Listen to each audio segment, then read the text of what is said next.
Hey, everybody. Thank you so much for joining us. I'm Jen. I'm your host of Blockchain Banter, and I'm here with Dr. Mark Richardson, project lead at Bancor. Mark, thank you for joining me. I know this was kind of a last minute Blockchain Banter that I invited you on. But after our discussion yesterday, I really felt like it could benefit more than just myself. So I appreciate you joining me. Thank you. So I named this series because I do want to make this into a series. This is made up DeFi garbage.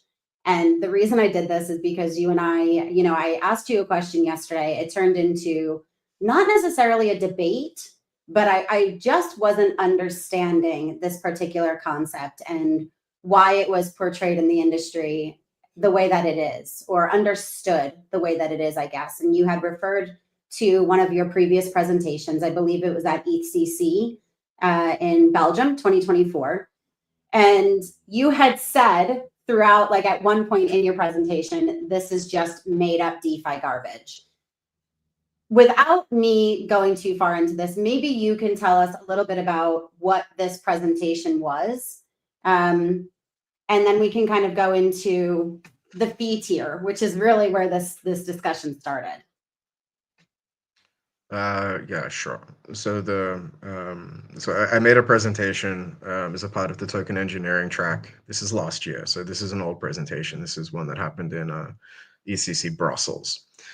And the reason I made it was because I was getting, I don't want to say frustrated. Let's just say I was becoming increasingly cognizant of the misconception across the industry, both its users and its protocol developers, that the fee paradigm on an AMM actually means something, right? Because it really started off as a marketing tactic.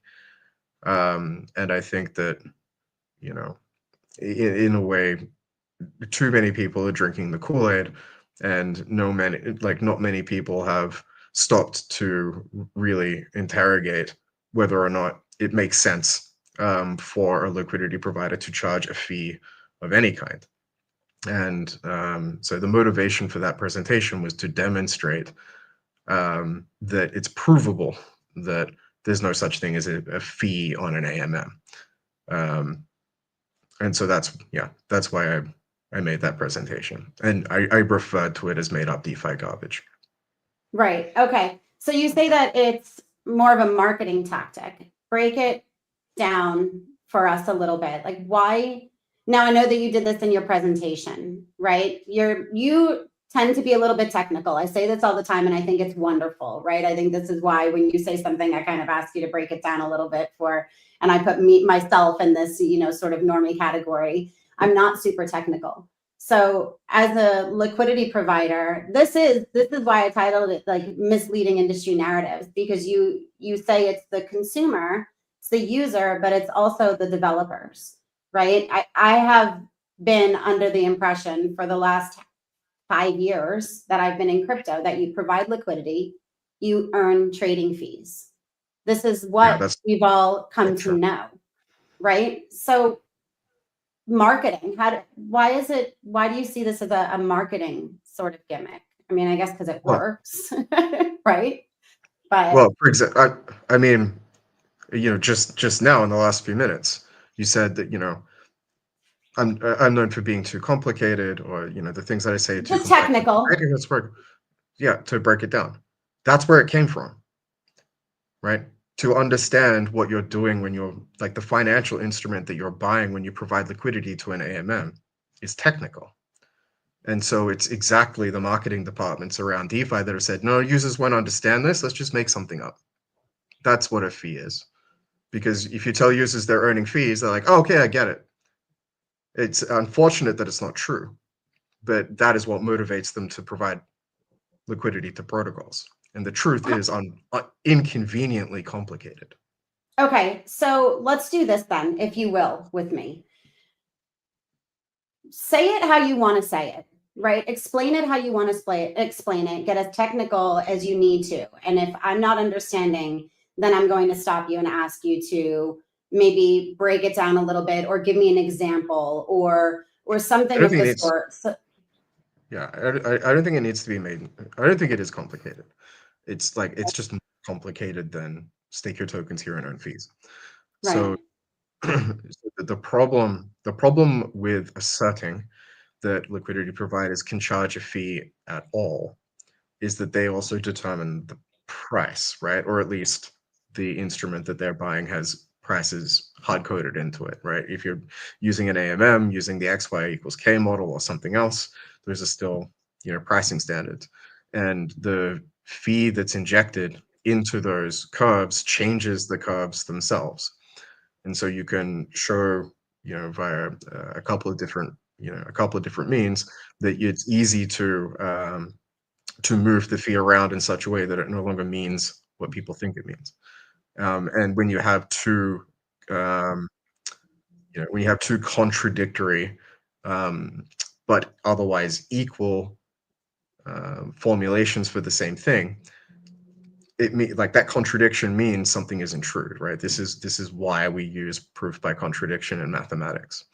But I think there's an easy heuristic that you can follow for this, which is that, let's examine the case where a fee is applied and does make sense. And I think in our conversation, the example we were using was that there's like a customer, a merchant, and then something like the Visa network that extracts a fee from every transaction. So I think we were talking about maybe a restaurant or something. So let's treat the restaurant as the liquidity provider, and they are offering you, menu items at a certain price. And then you, the customer, are, browsing the menu, deciding what it is you want to buy.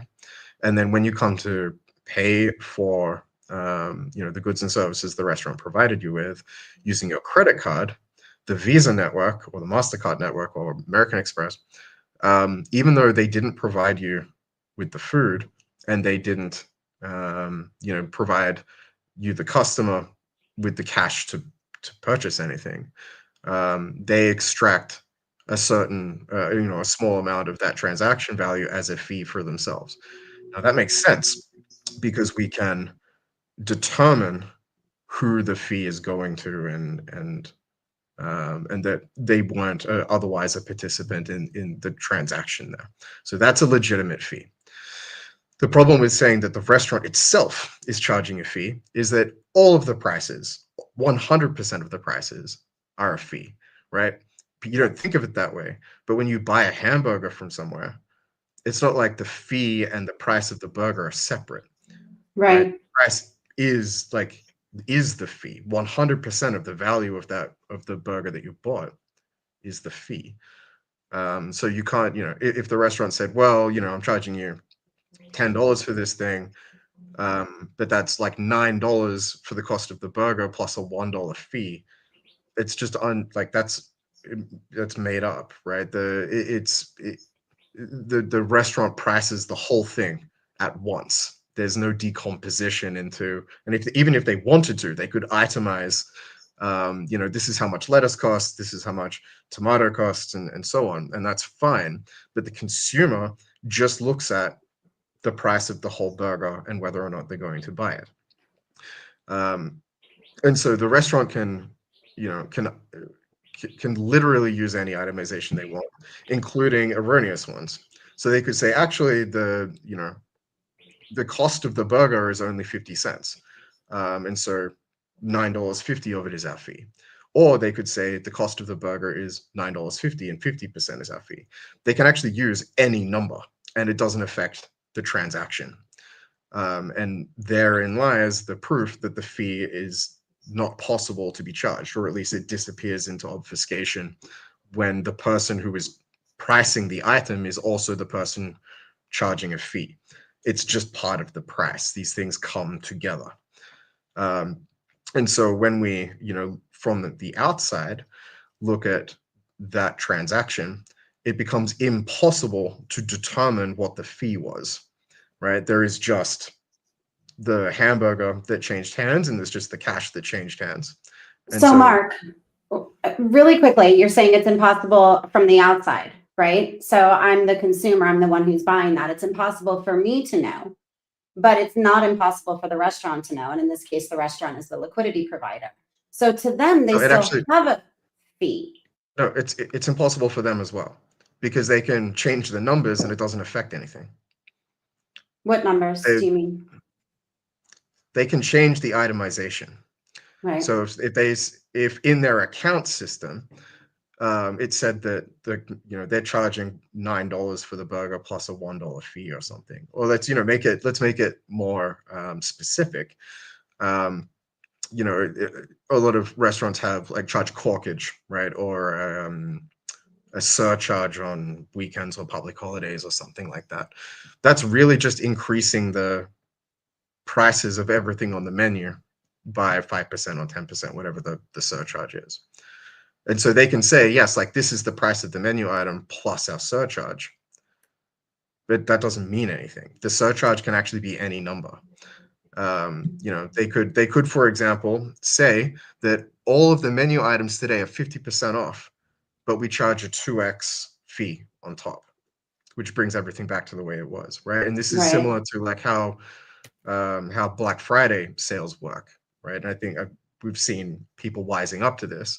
Is that what they do? Is that they increase the prices by, 25% or something the day before, and then say that they're reducing the prices by the same amount the next day, so that they can advertise that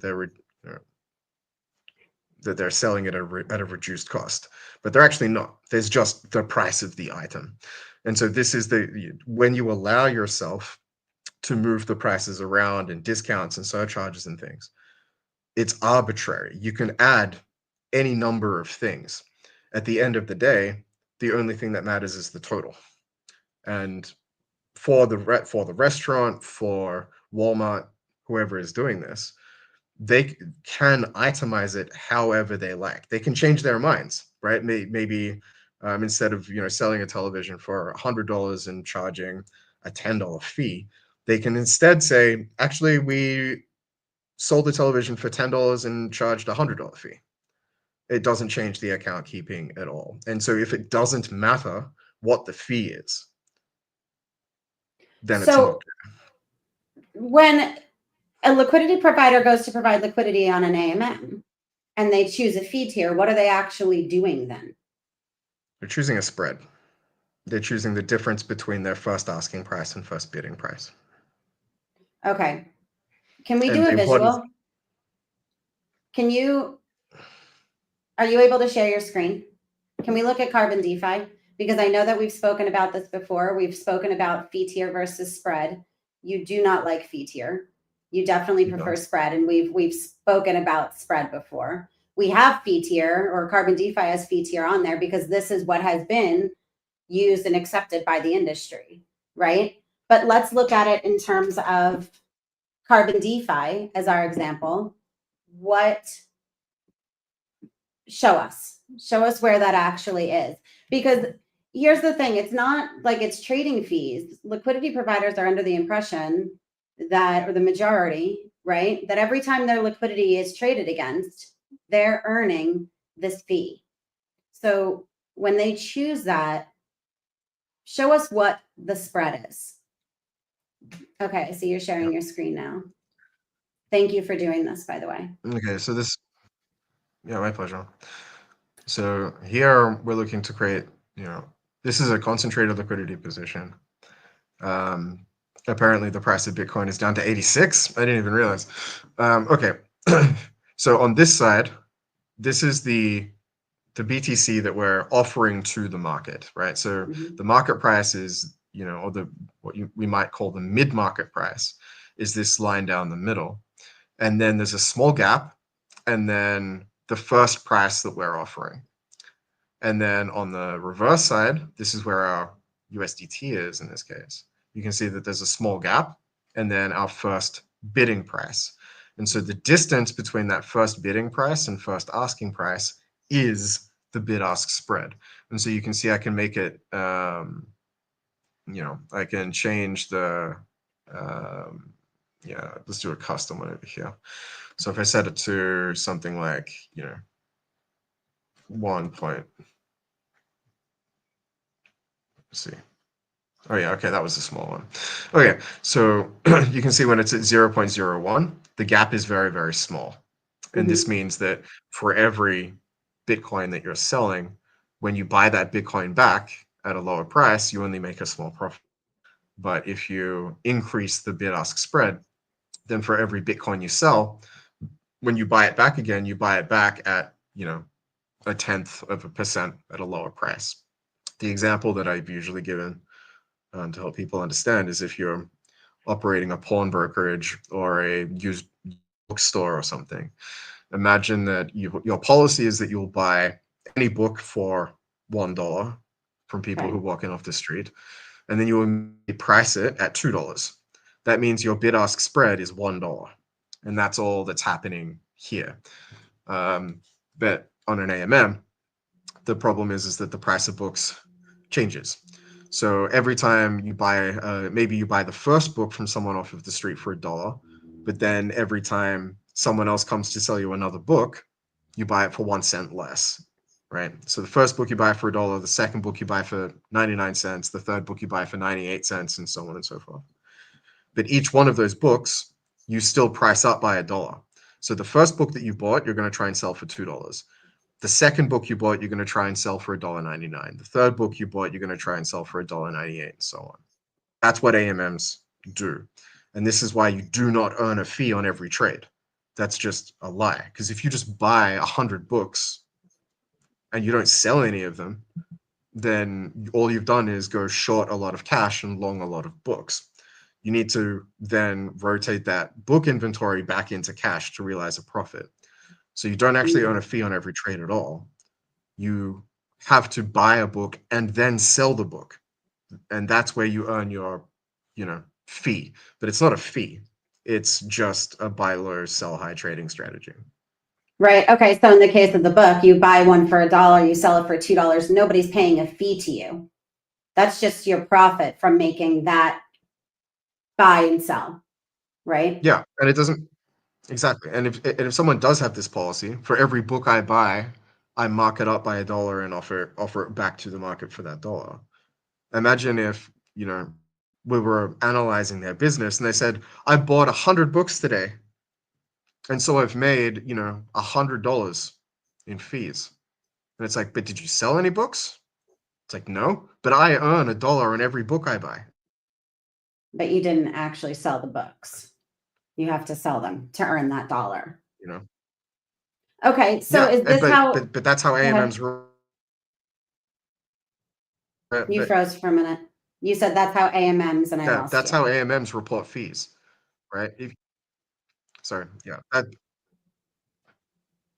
how AMMs report fees. If the price drives down and all you did was buy, let's call it the book token, right?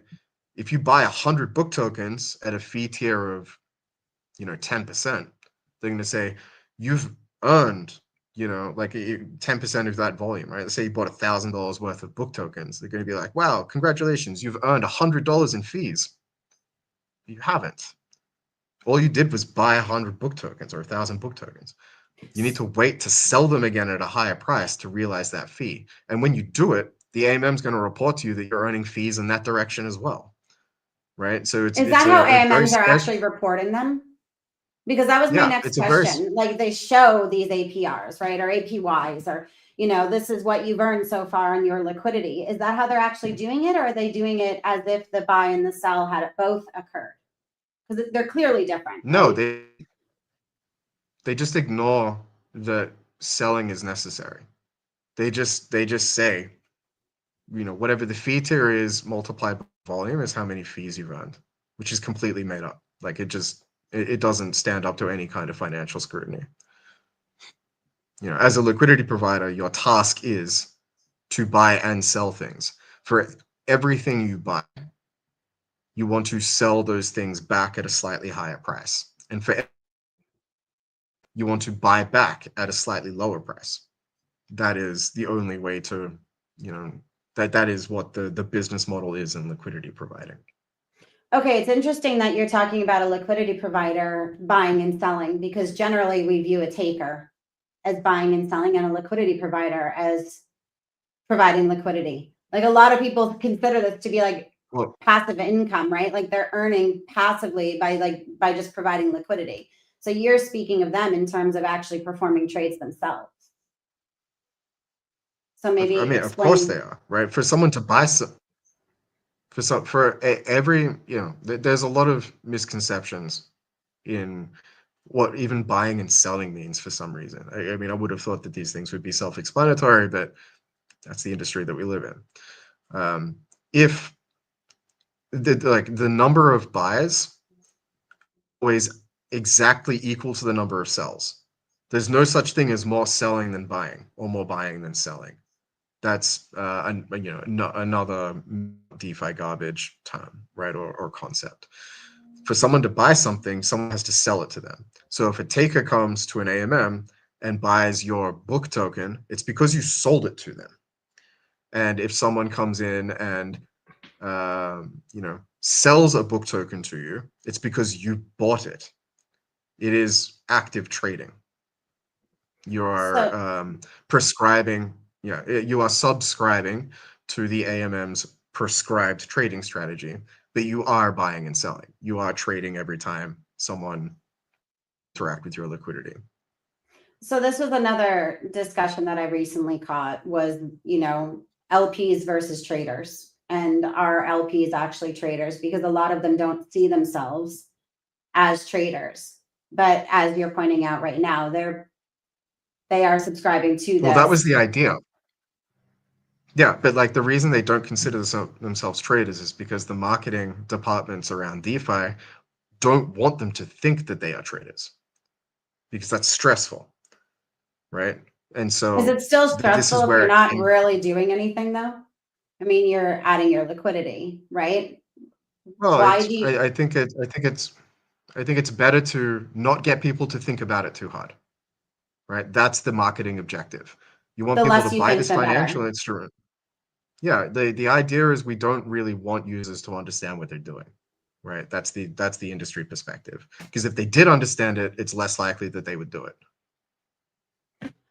When Bancor first came out with the constant product AMM, right? 2017, 2016, 2017. Mhm. You've often said it wasn't meant as a financial instrument, right? Or it wasn't meant for community members to be the liquidity providers, to be making the markets, right? Yeah, there was So no and way for users to provide liquidity to it. there was no way at all. I guess not, because No, if they're, it was it was go ahead. exclusively for projects. The idea if a project has a token, it's their responsibility to make it liquid. The it was one of the I mean an interesting innovation, but kind of a predatory one was in 2019 2020 sort of era that projects decided that instead of the project having to shoulder the burden of making tokens liquid, instead they can move that burden onto their users, onto their communities, Do you think which that saves a was lot of costs. for the project? But okay, and then as a result, because it turned out to not be such a great move for liquidity providers at the time, especially, this is where the fees came in. Were fees introduced around that same time, or was it more just, participating in the ecosystem and supporting the project by providing that liquidity? Do you recall? No, no one was providing liquidity, I think, to support their project. Right. This is where, liquidity mining, the the fee earning paradigm came from, was to try and get community members to shoulder this burden so that the project didn't have to. But the reason why they want their community to do it is because it's not very profitable. But the mechanism whereby you are effectively purchasing a short gamma option, or the brownie and ratchet, or whatever whatever heuristic you find the most helpful. It was always there, right? There was always a fee setting, and even the Bancor founders called it a fee. It was always there, but it was never marketed. It was never you know it was never presented to individuals using blockchains as something that they can use, because it's kind of a bad idea, and generally a net cost for projects. So yeah, but I it's pretty clear why this idea of put your tokens here and earn fees was so attractive, because people who didn't question it were easily tricked into providing liquidity for projects, Do essentially, you and that was see always the many? design. Do you see And if many that wasn't questioning it enough, now? um, Go ahead. If that wasn't enough, no, you don't see many yeah, and questioning it if now. the fee earning calculations, which if the fee earning calculations weren't sufficiently massaged, I think the next great, air quotes, innovation was the idea of liquidity mining, which began with SNX. I think it began with SNX. I've found it very difficult to get to the bottom of it. And when SNX did it, it really wasn't too bad. Like I think that it was a legitimate like token distribution attempt, let's say, right, for people that are helping the protocol bootstrap itself when they were trying to develop things like synthetic gold and synthetic Bitcoin and that kind of thing. Like I think it made sense. But yeah, thereafter, the liquidity mining paradigm has continued to be the carrot at the end of the stick, this proverbial incentives that everyone likes talking about in DeFi so much. But yeah, it's still by and large used to convince people to do something that if they understood it, they might not want to do, right? Or because the financial instrument itself isn't attractive enough by itself. So it's heavily subsidized with other things. But yeah, it's not, you don't earn fees. There are no fees to be earned. You are participating in a very specific buy low, sell high grid trading strategy whenever you are providing liquidity to an AMM. No exceptions. Mark, I think we might have a little bit of a lag, but I want to keep going with this. You said that you had created this presentation and you chose this as your topic because it was something that was just getting to you, right? What was it about this particular topic? Because we've had a few where we've said, like, why does the industry say this? And we'll talk about those in the future. But this particular one, what was it about the fee earning that really just got to you to the point that you based your presentation at ECC around this? I mean, I've given a lot of similar presentations. I don't think that that's like that this one stands out necessarily. But I think that in that case, one of the things that really irked me was that the this idea of fee earning and that hubris has contaminated the like the academic treatment of these things. Like it's almost like an emperor's new clothes sort of situation. Like all of the people that have helped to prop up the fee earning convention are now forced to incorporate it into the models that they're using when they analyze and describe DeFi protocols. And it's just, it turns something, it makes it much more difficult, I think, to make legitimate progress in the way that these things are studied. Because, it's like we have to pay lip service to this marketing paradigm, even though it doesn't belong there. And, I think from an, I'm a skeptic and, a scholar, or at least I try to be. And I think that it's much more important to pay attention to what is objectively true rather than maintain maintain a narrative that's required to serve a marketing purpose, right? I think one of the things that I've said is that especially in, it's not just this stuff, right? It's also in like DeFi white papers themselves. The white paper culture has changed. They used to be very, very scholarly sort of articles, and now they're just pitch decks, really. And so I don't know, maybe it was a convenient target, to help highlight or illustrate just how far DeFi has drifted, right? Where it's continuing to entertain a provably stupid concept, and that if we abandoned it, it actually makes some of the analysis and things a lot easier to to process. And yeah, it was I think a canary in the coal mine sort of situation for me when I started to see these academic articles coming out that were still paying lip service to it. So I think that that's what motivated it. It's almost as if the marketing had been accepted as a type of like AMM mechanism, right? Like this is actually a part of this design or the mechanics of an AMM versus just something that had been created to sell liquidity providers, to the point that it's being referred to or used in academic papers. So Yeah.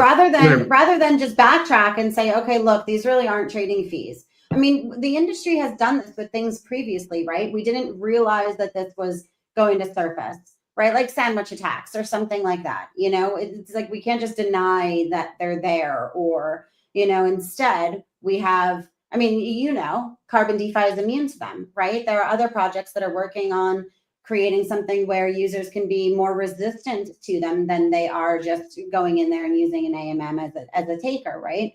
But we're at least acknowledging that this is an issue. You know, what is it about this one in particular? Is it the loss of users? Is it the fact that if somebody comes out and says, hey, this is an actual issue, then maybe they have to suffer the consequence of potentially losing users, or acknowledging that this number that they're throwing out there that's so pretty and appealing to liquidity providers isn't actually valid at all? Why do you think we're doubling down on this one in particular to the point that it's in white papers? You don't know. No, Not you. I stand by I stand by the same reason, because explaining AMMs any other way won't you won't be able to access the same demographics, because as soon as it's hard, right, as soon as someone has to think about something, you're going to lose 90% of the users. And so the message is stake tokens earn fees. Even if it's not true, it has to be maintained, because blockchain users, for better or for worse, don't like thinking about things. And so to keep that message simple is the priority. And it's, like, I mean, it comes back to, like even the beginning of this call, right? And, I've been in so many situations where someone says, this is too complicated, just make it easy. So in a way, the users are bringing it on themselves, right? They want to be lied to. And these projects are very happy to lie to them so long as they're using the protocol. Do you think that by them saying make it simple, it's actually lying? I mean, Well, yes, they want it yeah, to be simple so that they understand it, right? I mean, these are complex things we're talking about when you're looking into the depths of DeFi, right? It's not simple. And that's the lie. The lie is that it's simple. Like whenever someone says to me, just make it simple, all I hear is, just tell me a pretty lie.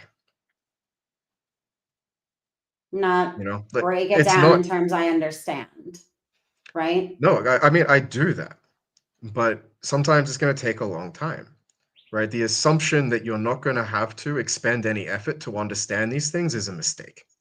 And I think that is really what users want. I just recently read an article where it was like, this is what they want, is to do nothing and to make money.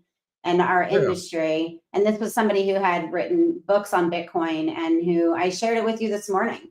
I thought it was a really interesting. This is one ringtone told over the course of several rings. Sorry. And the story it's telling That's you okay. is to answer your phone.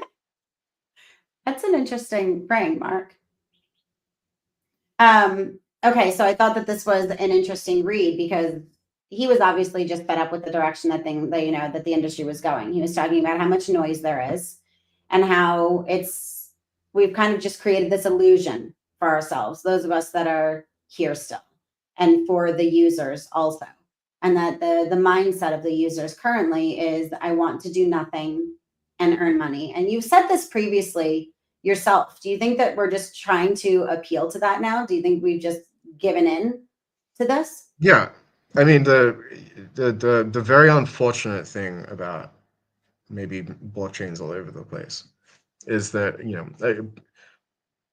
I've had so many discussions over the years about like utility and demand and so on and so forth. And really, like what it comes down to is there is only really demand for one thing, and that is, as you said, right, to do nothing and be made rich somehow, right? Like that's what people are asking for, and I guess in a sense that's what investing is for, which is why I don't really, I guess, consider myself an investor. Um, but I think in general, like the protocols that I'm working on are the things where you have to do some work, but if you do good work, you can you can reward yourself with the fruit of your labor. It's about building tools and teach a man to fish type thing. Whereas the protocols where it's like, buy this token or stake this token here or something and get 200% APY. Like this is the traps. I'm reminded of that meme, right? Where someone's like, well, how stupid is this animal that it would walk right into this trap? And then, sees a 200% APY for doing nothing and thinks that that's a reasonable thing to happen. So yeah, the crypto movement really began with a whole bunch of narratives, and you could, I know that there are those who take very seriously the fundamentals of cryptocurrencies and blockchains, right? The verify, don't trust, the departure from the nanny state sort of financial system and that kind of thing. This is all totally valid, and I'm definitely on that page. But you cannot subscribe to the verify yourself, don't trust anyone paradigm, and at the You same cannot. time, Oh, okay. ask people to explain their protocol to you like you're five. Those are very different things, because now you're trusting someone to simplify something for you. It's your responsibility. And yeah, But even if you they are are doing this sort of expecting that research, someone has to produce a pretty graphic for you. What's sorry, that? I think we have a lag. Go ahead. Yeah, I was just pointing out that if you're depending on someone else to explain something to you before you can use it, then you're not verifying anything. So, I mean, this is what white papers and things were for previously, right? Like, yes, you're taking their word for it still in that same regard. They're right in this, but this used to be more of like a technical paper that's explained the mechanics behind these certain things, right? Like whatever project it was around what product they had built. This is what the white paper previously was. So even if they do their own research then at this point and they refer to a white paper, if we're just using that same marketing gimmick that we see on crypto Twitter and everywhere else, then how are they expected to actually learn these things? Are we just lowering our own standards so that we can? I mean, we're just lowering our own standards. We're taking the easy way out then as builders so that we can appeal to more users. I mean, That's it. I learned these That's all there things. really is to it. Sort of. Yeah, like I think it's, we should be careful to excuse the idea that someone is required to provide you with, a decent white paper or something. Because again, you still need to trust them to do that. They can write whatever they want in their white paper. You're right that the standards have slid. It used to be that the stuff in the white paper actually matched the underlying financial theory or whatever of what the project was actually doing. Whereas today, white papers are really written for investors, right? Not users of a protocol. Like they are literally just pitch decks. So they don't really have that same kind of value that they used to.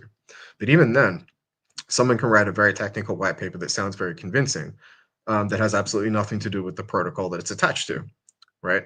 That's another totally, reasonable expectation from someone who is attempting to scam you, for example. And so even then, you are, or it could be that they are highly convinced of their interpretation of the theory, but that their interpretation is wrong. And so you need to, to kindle that inner skeptic and assume that not that you're being lied to necessarily, but that the information, the conclusions of these white papers or research articles or whatever are wrong, right? This is the most important thing, and I think that this is certainly something that the postgraduates in DeFi are very familiar with. That if someone writes something, it's your responsibility to try and prove it to be false. Like you go in with the assumption that everything written everywhere all the time is wrong. And when you can't falsify it, doesn't necessarily mean that you trust it or believe it, but your confidence, right, in the conclusions of those authors becomes stronger over time. You become more convinced. But you never assume that something's true, right? Science is the process of working out what isn't true, not what is.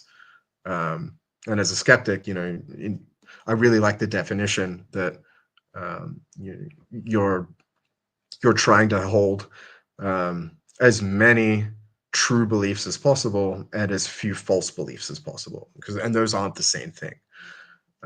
So constantly, reviewing how it is you became convinced something is true is an extremely important exercise. So yeah, like what are you supposed to do is the same as what you should have always been doing, which is assuming that all of the information that's being given to you is malicious and a lie, and then interrogating it for yourself. That's the verification ethos of blockchains and cryptocurrency to a T, right? If anyone goes in reading Satoshi's white paper thinking that Satoshi is correct, has already failed, right? The blockchain ethos. You need to read that white paper assuming that Satoshi is either an idiot or deliberately lying to you, and then challenging the proof of work mechanism for his blockchain that he proposed.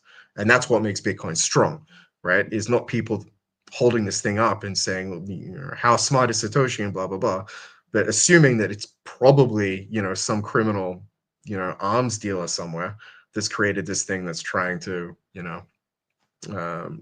trying to selfishly benefit at the expense of others. And failing to show that that's the case is the thing that gives confidence to Bitcoin. And the same should be true of every protocol, right? You always assume that everything published is either attempting to mislead you or has been incorrectly, incorrectly analyzed, and that the conclusions are false. So you need to learn for yourself. You need to become an expert in these things. We don't see this very often at all.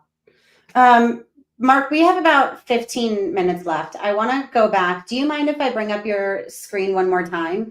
Because you were saying that concentrated liquidity, providing liquidity is in a concentrated liquidity position is somewhat like grid trading, right? And I have heard users refer to recurring orders on Carbon DeFi as a type of grid trading. And I know, may I bring this back up?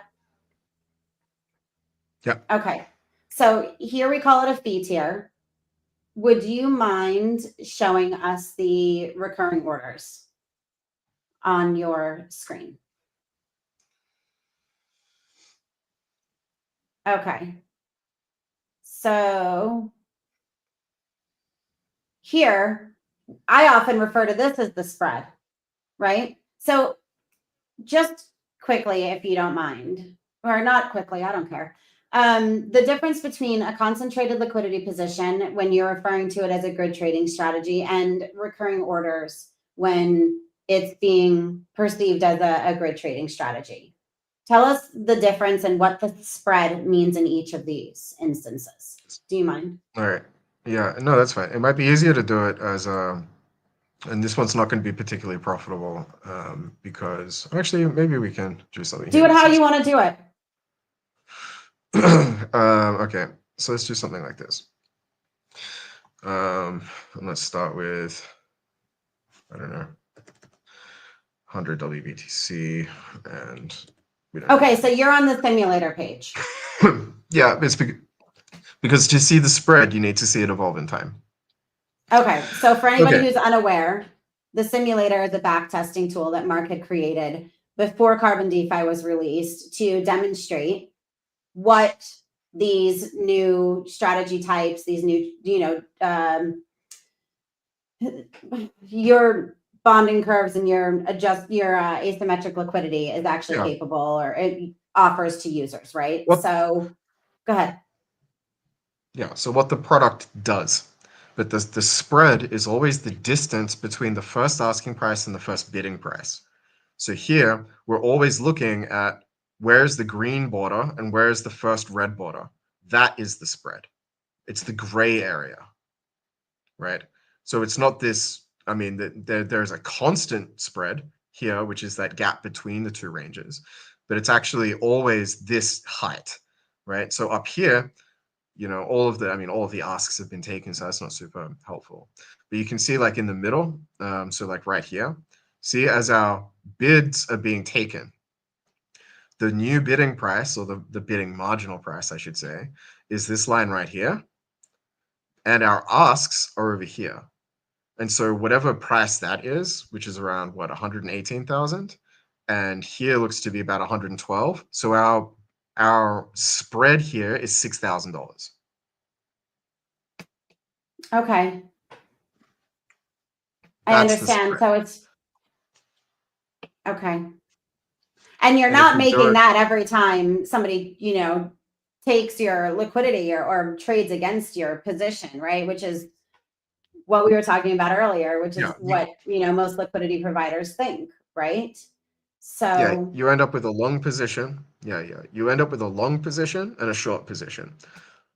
Every time you're selling something, long and short doesn't refer to leverage. You don't have to borrow anything to go long or short. It just means that you started with a certain amount of BTC. And so as you sell it, you're short a certain amount of BTC, right? We started with 100 BTC. And so when that BTC was being taken, we're short that amount, right? People say, oh, I've been shortchanged, or I'm coming up short. That's what it means in finance too. It means that compared to the 100 BTC I started with, maybe I've only got 90 left. So I'm short 10 BTC. That's what that means. And if you started with 0 USDT, which as we did in this case, then at this point in the simulation, we're now long apparently 11 million USDT, right? And so we need to get back to where we started, right? So it's only after completing the round trip that we can see that we have no short positions open, right? Because all of the BTC that we started with was 100, and now we've got 113. And we didn't start with any USDT, and we're back to 0. So we're not long any USDT. And the leftover that we've got, that 13.32 WBTC, is the profits from going short at a high price and then closing our short position at a lower price. And so this isn't a fee earning. This is literally the benefit of crossing your bid-ask spread. Okay. And the difference here is that you can create that spread yourself, because obviously these orders aren't overlapping, right? So you're doing the same thing in a recurring order or a recurring strategy as you are in a concentrated liquidity strategy. But concentrated liquidity strategy, they are obligated to overlap. Well, yeah, because that's what grid trading means, right? So if we feet here, like maybe 1% or something, and we're going to do the same thing. We'll start with 100 WBTC. Okay, so what I want you to notice here is that there's still it looks like there's a bug in the simulator right now, so I apologize for that. But you can see that as the price is moving up through here, the bidding price and the asking price is still separated by a certain amount. Now in Carbon DeFi, the spread will actually slowly reduce over time, whereas on most AMMs it's maintained like deliberately to a constant amount. But that's fine. It's neither here nor there. It's just a slightly different paradigm. But yeah, it's still the distance between the bids and the asks that is where your profits from. And so here, like I think this last part of the simulation is bug free, so we can focus on that. You can see that for each tiny increment we move up through this asking liquidity, bidding liquidity goes up with it, right? So this, if we're selling here, the liquidity comes in behind it and says, I'm willing to buy back here.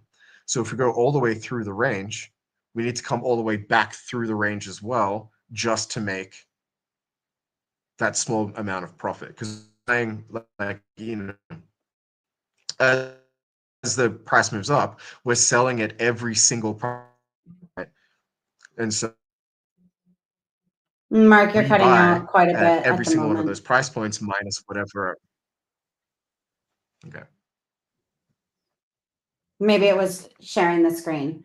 But okay, so you were saying that you have to really go through every single time you buy, you have to go back and sell all the way back up, right?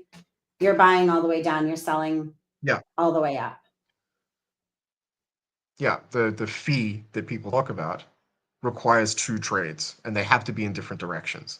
If you sell a certain amount of a thing, you need to buy that amount back. And How it's can only after users you've bought back the same amount that you can realize the profit. when there's a pool, and I know we're coming up on an hour, so I'll let this be my last question for now. But when everyone's liquidity is pooled on a concentrated liquidity AMM, right? Or even a canonical like constant product AMM, you provide 2 tokens, everybody's liquidity is pooled, right? So how can you figure out what your fee, like what you're actually earning from that? They're telling you one thing and you're saying that this is not real, right? This is made up. How can they figure it out on their own what this actually is then if it's their liquidity that's being bought and sold? I'm not sure what you're asking.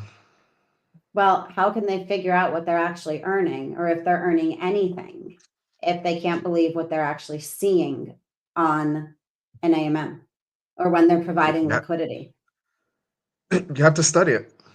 You know, it's the same way that you are. I mean, it applies the same in DeFi as it does in every aspect of your life, right? How do you tell, how do you know whether or not you should become a Mormon, right? When the Mormons knock on your door and tell you that, Jesus lived in the United States and that Joseph Smith is, here to save human race. How do you know if they're lying to you or not? It's a little Have to bit think different about it. though. With It's carbon not. DeFi, well, each position is its own position, right? Each strategy is standalone. Sure. In an AMM, it's all pooled together. So when you add your liquidity to the pool, how are you supposed to know that it's your liquidity that's being bought or sold? I mean, you can study it, right? But where can they actually see if it's their liquidity or not? I mean, that's an implementation specific question. It's going to be difficult to speak about that in broad strokes, especially Yeah. because like AMMs like Trader Joe, like Uniswap, They actually do issue specific positions, and it's not pooled in the traditional sense. So it is, there are ways to do it, but you still need to trust that the tools that you're being provided with are working correctly. Right. And it's the same for carbon DeFi, right? When we say that nothing's pulled together, we're just saying that, like it happens to be true, but you shouldn't assume it.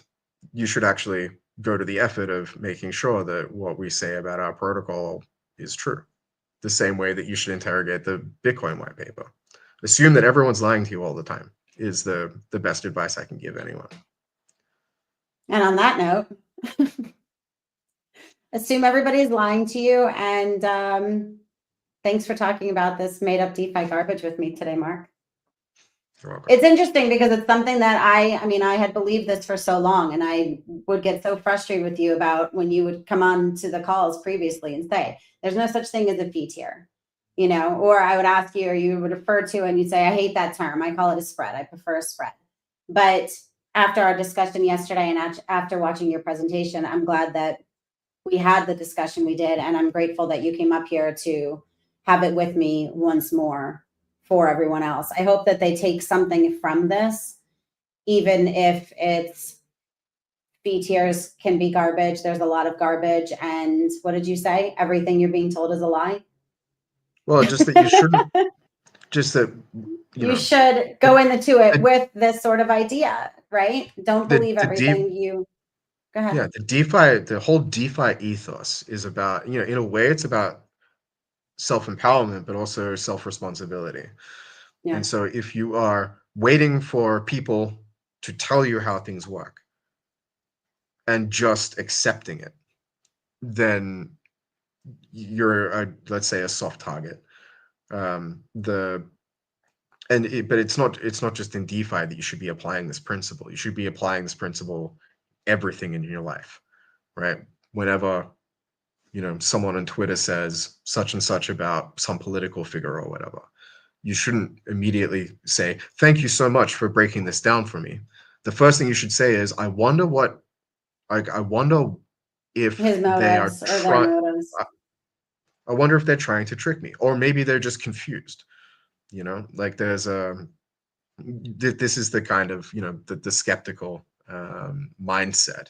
And it just so happens to be extremely useful in DeFi because there's a lot of, malicious intent. Like there's no shortage of malicious intent and criminal activity and so on that is able to thrive because users do whatever you tell them to do.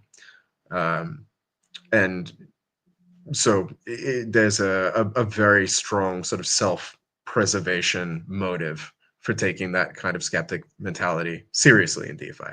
But I think I would suggest that you adopt it everywhere, because if it works in DeFi, it's going to work somewhere else as well. It's funny, really fast. And my last comment was, I realized tomorrow is Thanksgiving here in the United States. And you're talking about being a skeptic. Tomorrow, I think, is the 4th or 5th anniversary of my biggest loss in DeFi.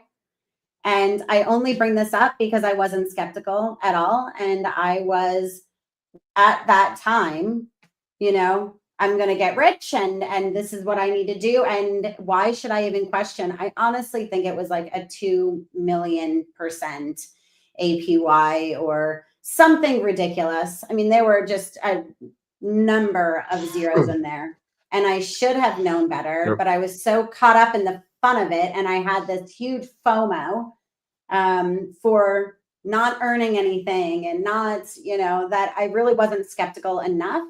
And I posted about it, and it was on Thanksgiving, and I was thinking, shame on me. I should have done my research. I should have stepped away versus FOMO'd into this, and I should have been with my son on Thanksgiving. So lesson learned. And from that point, I was much more skeptical, but I hope that me speaking about the lesson I learned will help somebody else kind of maybe take a step back at some point, Anyway, Mark, thank you again for joining me. Thank you to all of the viewers, present and future, who may be catching this recording. My DMs are always open if you have questions or suggestions for topics and things. If you want to pick Mark's brain on anything specific, DM me. Thank you so much for joining. And if you are in the United States, I hope everybody enjoys their Thanksgiving. Thanks again, Mark. Thank you.